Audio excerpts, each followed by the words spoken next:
What's up guys, Alex here with Master Garage. I got the 2017 Honda Civic AC compressor replacement. If you follow with all my videos, for the older ones we're supposed to take the alternator out and the AC compressor usually come up from the engine compartment, because from the bottom the cross member or K-frame was on the way and you will not be able to take the compressor out of there. So with the newer one, they already solved the issue.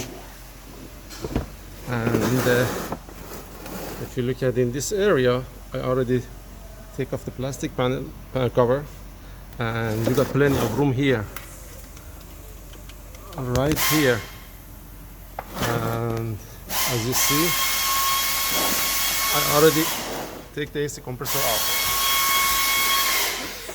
out. And listen.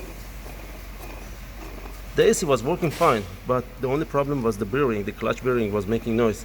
So the customer already got the used one, so I'm gonna put it back together. Another thing that I have mentioned, you got to put the newer refrigerant on that one, which is R1234, and you have to have a new device for that one. You cannot use the R134A no more on these newer vehicles. And that was all. Thank you guys for watching.